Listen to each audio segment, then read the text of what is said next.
you everyone for joining us for our Good Friday service. Please feel free to join us as we sing together.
All to Him I owe.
Jesus paid it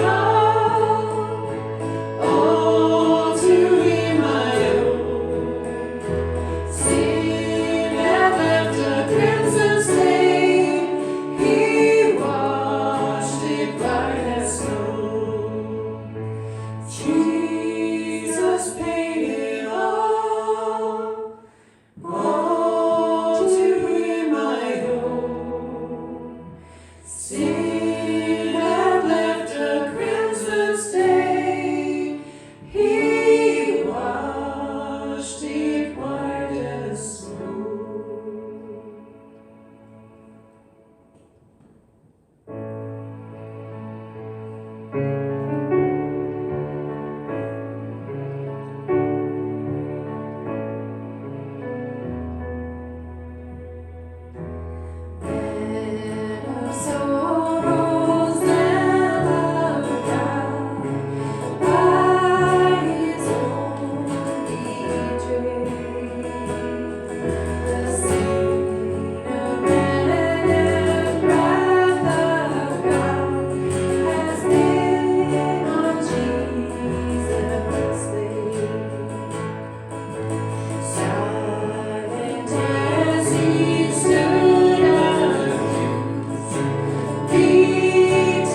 Welcome. My name is Pastor Dana McCallum. I'm the lead pastor at the Cardiff Associated Gospel Church here in Cardiff, Saskatchewan. We just want to say a warm welcome to you on this Good Friday for the special Good Friday service. Obviously, I'm here alone in the church right now filming this, and I'm just so thankful that you're able to join us on Friday evening here to celebrate what Christ has done on the cross. Now, it's at this point in the movie this point of the video that I'd like you to pause the video, and I want you to turn all the lights off in the room, or in your front room or kitchen or wherever you're watching this. And if you have a candle available, go get it. Bring it out, put it on the table in front of you, wherever you are, signifying two things for tonight. First, signifying the life of Christ, and then signifying the second thing, which will make more sense as we go on, but signifying all those things in your life that are being taken away without your control. All those things that are unfortunately making you disappointed in the future. So I want you to go do that. Go get those candles, go get those matches, and I'll wait for you right here. Well, welcome back. Hopefully you're able to find some candles, and I want you to light them now with me, signifying, like I said, the life of Christ, and also another thing I mentioned, which will make sense in a moment, signifying all those things in our lives that are being taken away without our control.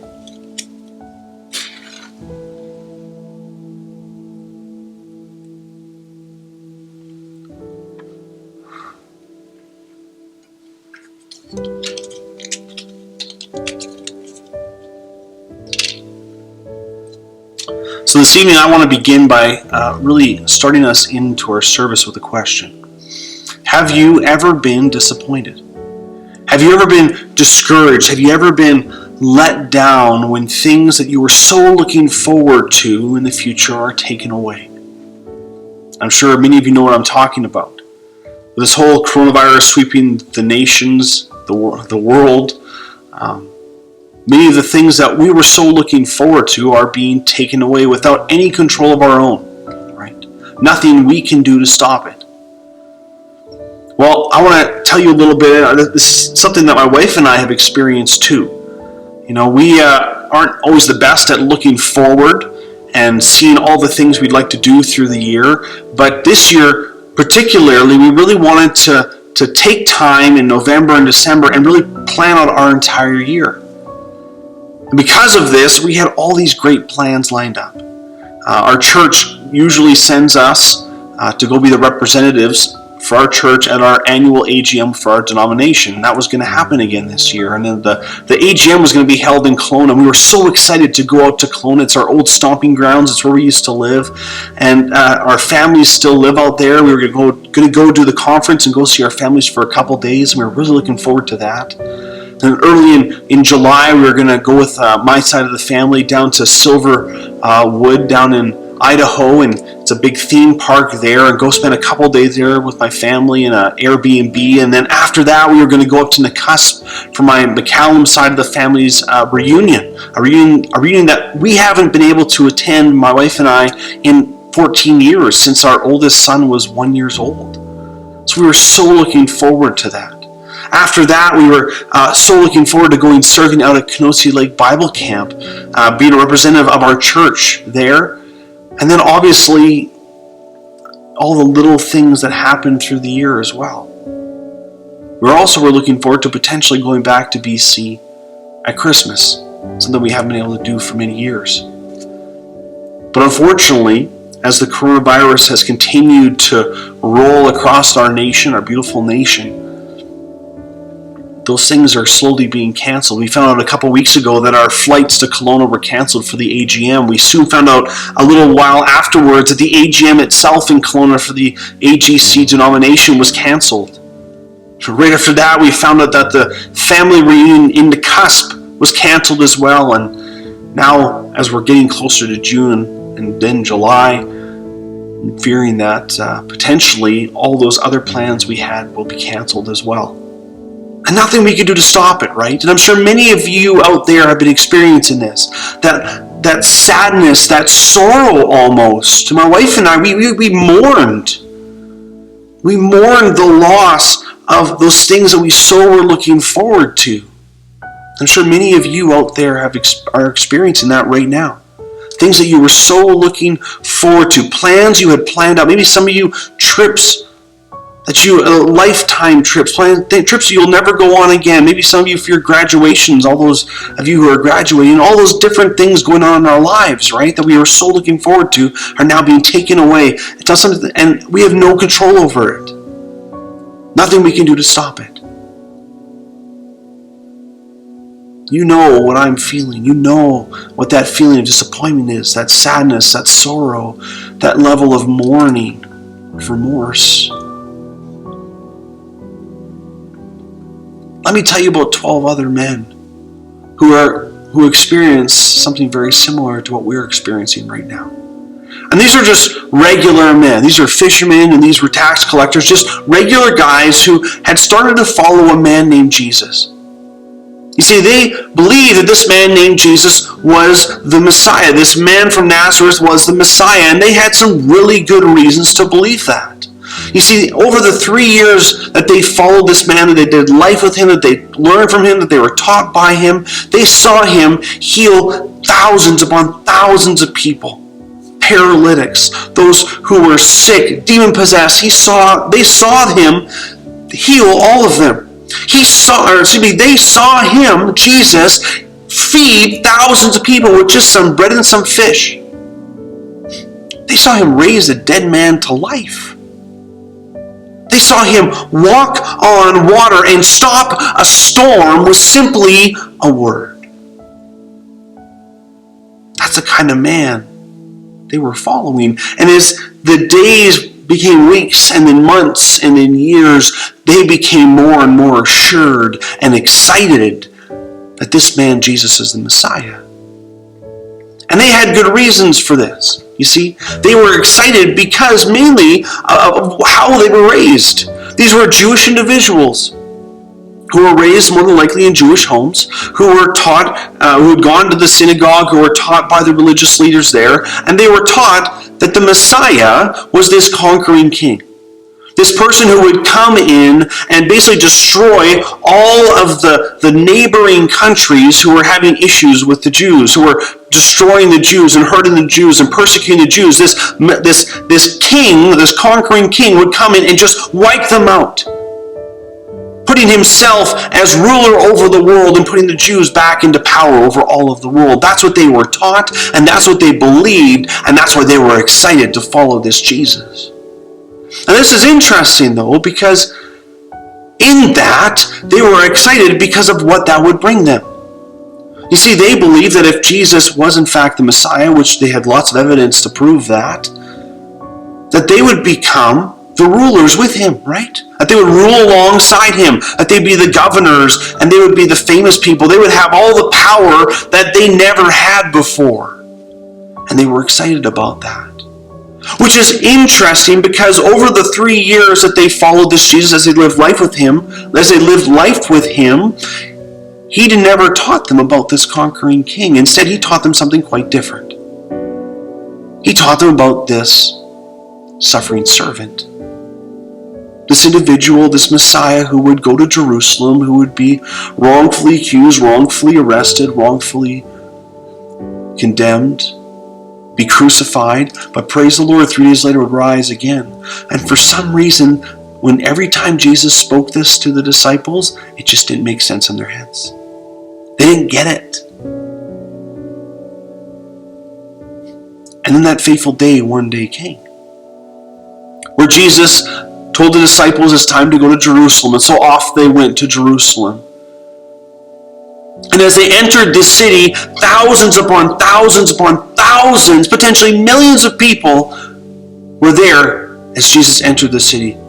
He had the king's welcome. He had the celebrities welcome. People cheered from their rooftops. They threw palm branches on the streets. They threw their coats on the roads as Jesus rode in on the back of a donkey.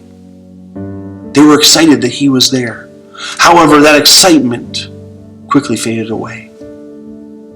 Because a few days later, as Jesus sat for what would be the last meal he would ever have with his disciples, or the last supper he would have with his disciples, He told them, guys, I'm sorry to tell you, but one of you will betray me. And all of them there at the table, all 12 of them were like, what are you talking about? We'll not betray you. We're not going to do that. But one of them did know who Jesus was talking about. Because Jesus was talking about him, Judas. And as Judas left that party later to go and get the religious leaders' army to come and take Jesus away, Jesus took his disciples off to a Garden of Gethsemane to pray. And as they prayed, the betrayer came. The deceiver came with an army to arrest Jesus. And with simply a kiss, Jesus was arrested and carted off to the religious leaders to be put on trial. And as he was carted off, all of his disciples that were left ran for their lives. Scripture says that Peter followed after, but as Peter listened to the trial that was happening to Jesus, he had to deny Jesus 3 times. Or at least that's what he told himself. When he was asked, you knew Jesus, didn't you?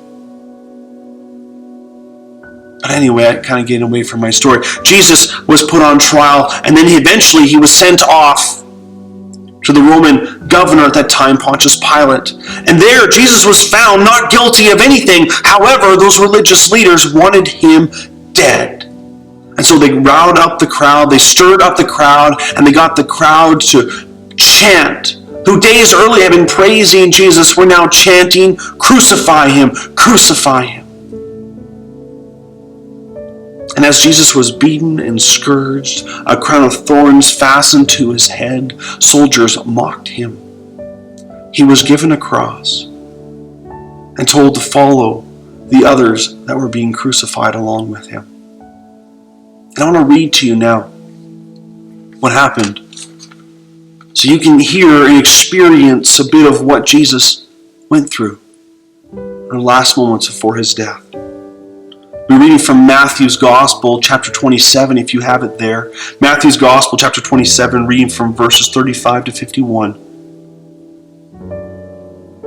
Then they crucified him and divided his garments, casting lots that might be fulfilled, which was spoken by the prophet.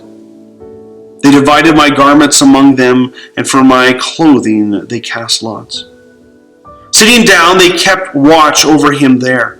And they put up over his head an accusation written against him. This is Jesus, King of the Jews. The 2 robbers were crucified with him, one on his right and one on his left. And those who passed by blasphemed him, wagging their heads and saying, you who destroyed the temple and built a new one in 3 days, save yourself. If you are the Son of God, come down from that cross. Likewise, the chief priests also mocking him, and the scribes and elders said, he saved others, himself he can't save. If he is King of Israel, let him come down from the cross, and we will believe him. He trusted in God, and he delivered him. Now, if he will have him, for he said, I am the Son of God. Even the robbers who were crucified with him reviled him with the same thing. Now from the 6th hour until the 9th hour, there was darkness over all the land. And about the 9th hour, Jesus cried out in a loud voice, saying, Ali, Ali, lama sabachthani, which is, my God, why have you forsaken me? Some of those who stood there when he heard this said, this man's calling for Elijah. Immediately one of them ran and took a sponge, filled it with some sour wine, and put it on a reed and offered it to him to drink. The rest said, let him alone. Let us see if Elijah will come and save him. And Jesus cried out again with a loud voice and yielded up his spirit. Then behold, the veil of the temple was torn in two from the top to the bottom, and the earth quaked, and the rocks were split, and the graves were opened, and many bodies of the saints who had fallen asleep were raised, and coming out of the graves, after his resurrection, they went into the holy city and appeared to many. So when the centurions and those who were with him, who were guarding Jesus, saw the earthquake and those things that had happened, they feared greatly, saying, "Truly, this was the Son of God." And many women and followers of Jesus from Galilee ministered to him there, and looking on from afar, many whom were Mary Magdalene, Mary the mother of James and Joseph, and mother of Zebedee's sons. And after that, a man named Joseph of Arimathea that night went to Pontius Pilate and asked for the body of Jesus. And after getting the right to take Jesus down from the cross, he put Jesus' body, prepared it for burial, and put it in a brand new tomb that was chiseled out of the rock. The next day, the Roman guards covered that tomb in a thick wax and put guards in front of that tomb because the religious leaders were afraid that Jesus' disciples would come and take his body out. Can you imagine what those disciples must have felt as they watched who they believed was the Messiah be crucified and killed? The one who they thought was coming to conquer the world, die right before their eyes. Can you imagine what they were experiencing when all the things they were looking forward to was taken from them and nothing they could do to stop it?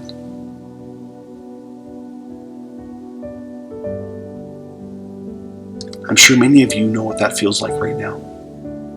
I'm sure many of you are experiencing that. I'm sure many of you are experiencing the mourning that comes with loss. You see, as Christ was buried, all of the disciples' hopes and dreams and ambitions was buried with him. You see, they didn't know what was going to happen next. But we know, don't we? And if you were here right now in this church, as we would have a Good Friday service, I would tell you this is the time now to blow out your candle. But obviously you're not here right now. And so we're going to do this a little differently. You are going to blow out your candle in a second, but this is what I want to ask you to do in your homes, with your families, where you sit right now. There's a lot of worry about what the future holds. There's a lot of wonder, there's a lot of uncertainties that are going on right now, just as the disciples would have experienced. And a lot of you fear. A lot of you are afraid as to what could happen, what this world might look like in a month, in 2 months, in 6 months, in a year.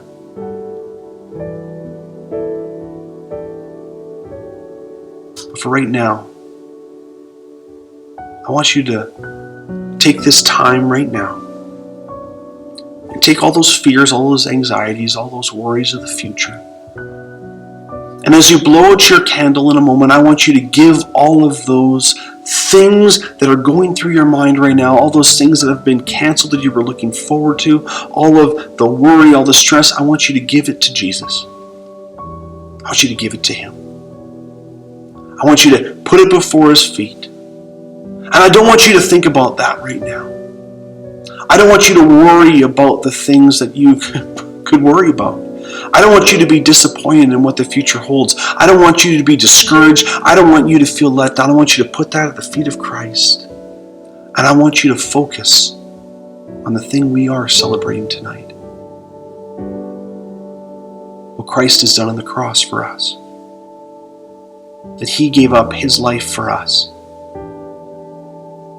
That we might have a relationship with our Father once again, our Heavenly Father. And so, as you blow out your candle, I want you to sit in the darkness of that room where you are right now. And I want you to thank the Lord for all that he has done, in hope and anticipation for what will come in a couple days. I look forward to seeing you then.